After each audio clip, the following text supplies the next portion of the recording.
बहुत समय पहले की बात है। एक छोटे से गांव में अर्जुन नाम का एक होनहार और जिज्ञासु लड़का रहता था। अर्जुन का सपना था कि वह एक दिन चांद पर घर बनाए। उसके दोस्तों को यह सपना मजाक लगता, लेकिन अर्जुन हमेशा कहता, जो सपने देखता है वही उन्हें पूरा करता है। अर्जुन घंटों बैठकर चांद के बारे में पढ़ता, आसमान को निहारता और अपने दिमाग में अनोखे विचारों की योजना बनाता।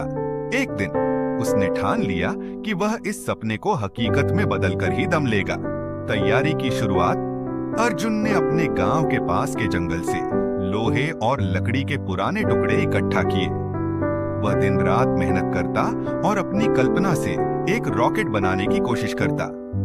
गांव के लोग उसे पागल वैज्ञानिक कहने लगे, लेकिन अर्जुन ने किसी की बातों पर ध्यान नहीं दिया।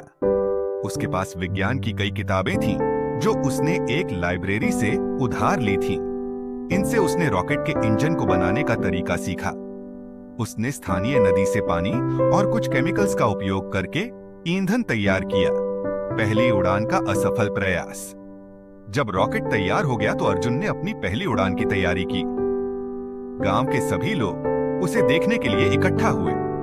अर्जुन ने अपना हेलमेट पहना और रॉकेट में बैठ गया। जैसे ही उसने रॉकेट चालू किया, एक जोर की आवाज हुई और रॉकेट जमीन से केवल 10 फीट ऊपर उठा और वापस गिर गया।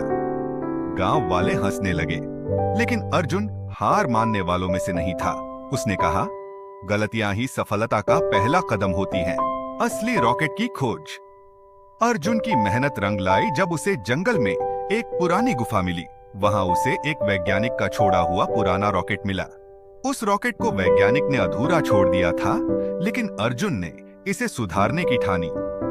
उसने उसमें अपने बनाए उपकरण लगाए और रॉकेट को फिर से उड़ान के लायक बनाया। चांद पर पहुंचने का सपना पूरा।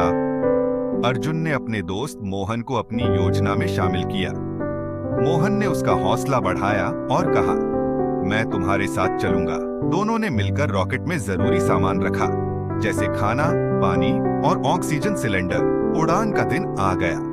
अर्जुन और मोहन ने रॉकेट में बैठकर उलटी गिनती शुरू की। 10, 9, 8, 7, 6, 5, 4, 3, 2, 1 गो। और रॉकेट ने जोर की आवाज के साथ आसमान की ओर उड़ान भरी। गांव के लोग इस बार हैरानी से देख रहे थे।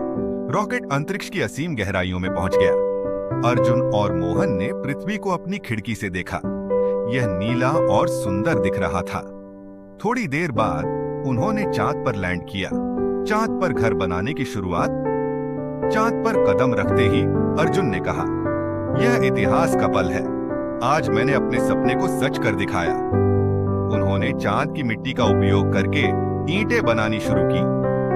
उन्होंने अपने साथ लाई हुई लकड़ी और धातु का इस्तेमाल करके एक छोटा सा घर तैयार किया। यह घर बहुत साधारण था, लेकिन यह चांद पर बनाया गया पहला घर था। उन्होंने घर के बाहर एक झंडा लगाया, जिस पर लिखा था, सपने सच होते हैं। अनोखे मेहमान। जब वे अपना घर तैयार कर रहे थे, तभी उन्हें चांद पर एक अनोखी आवाज सुनाई दी।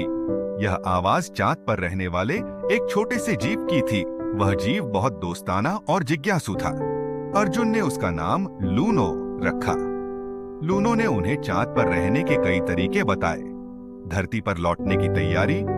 कुछ हफ्तों के बाद अर्जुन और मोहन ने सोचा कि अब वापस धरती पर लौट चलना चाहिए। उन्होंने चांद पर अपना छोटा सा घर छोड़ दिया, ताकि यह सबूत रहे कि इंसान सपने पूरे कर सकता है।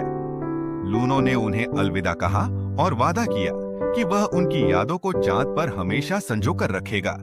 गांव में स्वागत। जब अर्जुन और मोहन वापस गांव पहुंचे, तो लोग उनकी उपलब्धि पर गर्व महसूस कर रहे थे। अब अर्जुन पागल वैज्ञानिक नहीं, बल्कि चांद का हीरो था। निष्कर्ष। अर्जुन की कहानी ने यह सिखाया कि सपने कभी भी छोटे या बड़े नहीं होते। अगर हमारे पास मेहनत, धैर्य और लगन हो, तो कुछ भी नामुमकिन नहीं है। चांद पर घर बनाने वाले अर्जुन ने दुनिया को दिखा दिया कि इंसान की सोच और हिम्मत के आगे सब कुछ संभव है। सपने देखो, मेहनत करो और उन्हें सच करो।